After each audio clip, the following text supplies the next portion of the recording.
said no Paul George line at PG-13. Grego said the Pats are going to be okay. And Grego said, yes, I'll be the lawyer of Ninjaville. You got to talk to Doug on that one, but I don't think that will go through. But hey, I'm just here, to point out suggestions. Al Tom said, damn, Lopan pulled Mocha. Yeah, Al. I mean, he ain't even in the MIA. He pulling it from long distance. Dang, I ain't finna hate on him, I should hate on him, but I ain't gonna hate on him. But let's get to this next, the question for a free Wait a Minute Show t-shirt. And this will also stick with the Martin. We're going to stay with Martin. I was going to go to sports, but I'm going to stay with the Martin whole thing. Again, ladies and gentlemen, if you are jumping in and just listening, we are giving away a free Wait a Minute Show t-shirt. And all you have to do is answer the question. The way you answer the question is by going to the email, sending an email to thewaitaminuteshow@gmail.com. That is how you do it. You answer the question that way, and whoever's the first person to get it right will get a t-shirt. So, cool. Here we go. Ladies and gentlemen, get ready. Again, this is Martin. So, this brother that was on the Martin show, he had, numerous appearances and everyone knows him and everyone pretty much got somebody like this, that they either know, grew up or actually was related to. So Tracy Morgan, we all know who Tracy Morgan is, comedian Tracy Morgan from 30 Rock and Son. He was on Martin's show as a particular character. What was Tracy Morgan's character name on Martin? So, answer that at the Wait a Minute Show at gmail.com. Put that in there real fast, and then we will look at that before the show ends and say who else has won themselves a free Wait a Minute Show t-shirt. So, Grego, don't answer any more questions because, you and this Butterbean thing, you gonna get banned from this chat room, talking crazy, on that. But,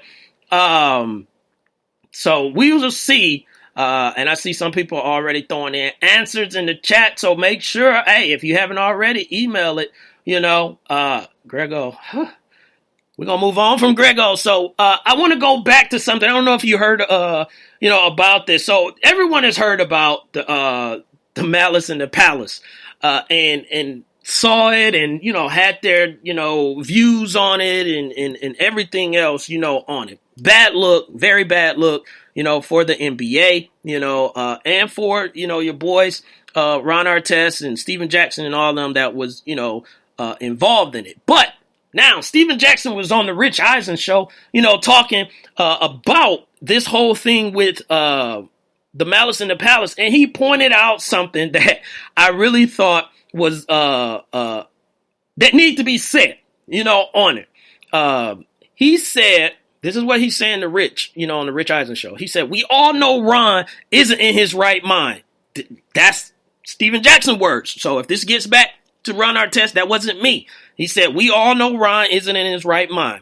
He didn't need a battery in his back to do something stupid. He did that on his own, but Jamal Tinsley put a battery pack in his back. The dumbest thing to tell him. And what he's talking about as far as telling him is that previously in the series before in the Eastern Conference Finals, Ben Wallace, I guess, fouled Ron Artest pretty hard.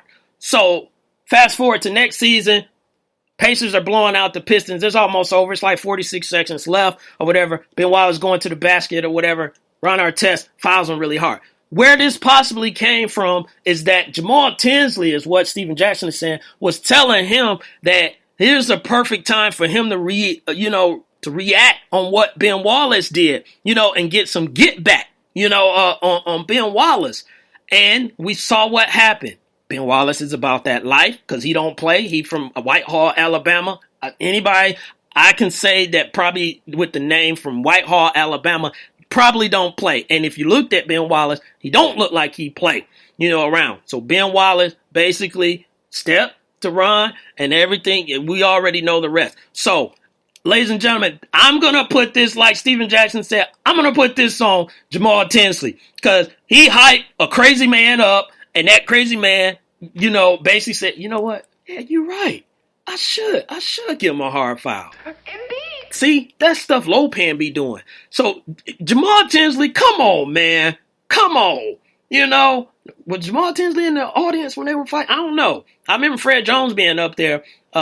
Maybe he was fighting some people, down on the court side, like what Jermaine O'Neal was. But Jamal Tinsley played a part in this whole Malice in the Palace. Luckily, they have shut down the Palace and they're moving into a new stadium now, a new arena, and they are having a fresh start. So, shouts out to my man, Chief Rock of Jersey Vern. I think he joined the room. He might have been here earlier, but if not, I still want to say shouts out to my man, Chief Rocker, for joining the show. And Cool Sale, I'm back in the chat room. Some folks threw out, some names for answers to the question. We already talking about Miss Mocha, talking dirty on the chat line. Cool Sale said, I can do this wedding for about 19 G's, Chief. So if you know where that's from, then you know what the answer is, to today's trivia question. So, Corey, you said White Bob. I think you're talking about Bob from marketing. Yeah, Bob from marketing. He was another character, that was a big character, on that. So, tonight's game, we got a game tonight. Some people will call it, sacrifice, but it is what it is. And this is Boston's first time being, I want to say, in the Eastern Conference Finals since maybe 2012 or something like that. So it's been a little bit, but they are back in the Eastern Conference Final, and they are taking on the Cleveland Cavaliers, which has pretty much owned them for the regular season. But this is the playoffs. It's different. The stakes are higher. People, maybe not the same. This is all about matchups, and who can expose what, and all right, I'm sorry. Yeah, ladies and gentlemen, this might be. I'm going to give Boston one because each round. This is why I say Boston. It's an accomplishment and it's a successful season regardless, because I don't know if too many people had Boston in the Eastern Conference Final. So you got that. You got the number one draft pick. So you got a lot of options that you got coming up to go after the Cavs. This is just going to help you out more. They have, in both series, as you saw, they got off to slow starts. They made up for those slow starts in the Washington series, but Washington's not Cleveland. This is a total different animal. You are going against Shang Tsung, of Mortal Kombat, where they will take your soul. So, the big problem that they got, and I talked about this earlier, with rebounding. Boston got a big problem with rebounding, and the problem that with rebounding for them, last 4 games. Let me give you the last 4 games that they played, and I'm going to consider the Cavaliers a bigger front court team than Washington, and just more talented front court. So you got the last 4 games that Boston played.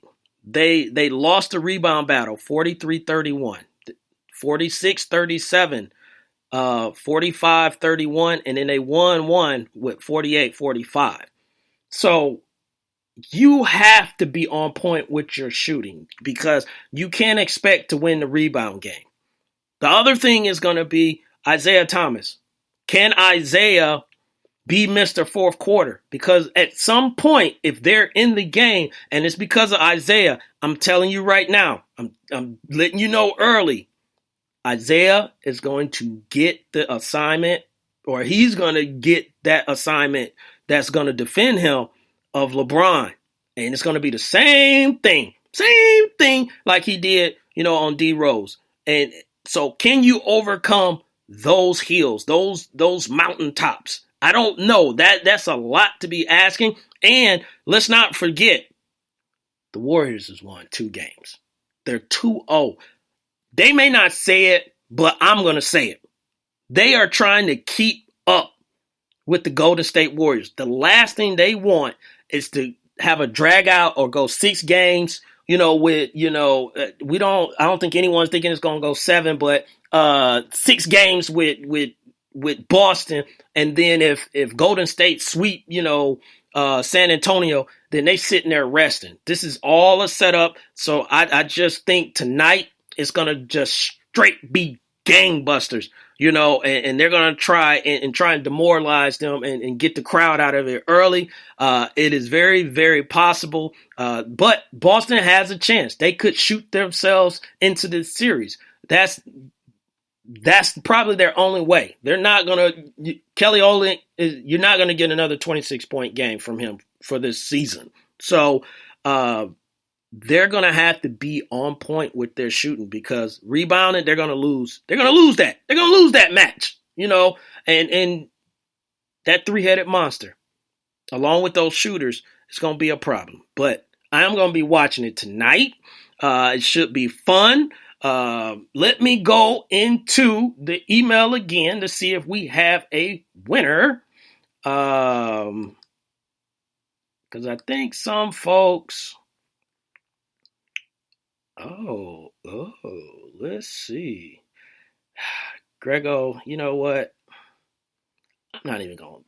Grego is he's just throwing names out there. He's just throwing black people out there now and just seeing what stick, But let's see. Let me go back and I just want to make sure this is official. Oh my gosh. Ladies and gentlemen, the winner of the second Wait a Minute Show t-shirt is, kids, get in here, that Patriots fan Grego. Kids, give it up for Grego. I can't believe it. This brother finally got an answer right today. Oh my gosh. Grego. Oh my gosh. Congratulations. Let me just make sure. I don't want this to be Florida. Let me just make sure because it's Grego. Wow. But for those who don't know, Tiffany already said it and a few other people have said it. Tracy Morgan character was my man Hustle Man. Yeah, so I can do that wedding for you for $19, Chief. Yeah, so shouts out to Grego for winning the t-shirt, so we'll get that to you, sir. I'm floored. I didn't think he would win. Indeed. Yeah, Lopan, I'm right there, with you. So, but I guess everyone can get lucky, in a day. So yeah, I mean, shouts out to Grego. I'm sorry to be so, in disbelief, but yeah, shouts out to Grego. He won it. So all right. I'm done. I'm off of it. So finishing up the show, we're gonna talk about tanking. Now, Mark Cuban has been in the news earlier, and he admits to the team tanked this year to try to get a better draft pick. Now, what I will say to that before I go any deeper into it, I know you're thinking like, whoa, tanking, he admitting tanking, that's not cool. What he said, though, is that the team started tanking after they were eliminated from playoff contention. So there were 7 games left in the season. So they did whatever they had to do, played young guys, and all that stuff to make sure that they would try and, lock up a nice, draft position. So I have no problem with something like that. What I have a problem with is what Philadelphia did. Even though there's nothing against the rule book or anything like that for you to tank, but when you asking people to pay their money to see a product and you're not trying to provide the best product on the court, that's where I got a problem. Because You don't ask me for my money. Don't ask me how to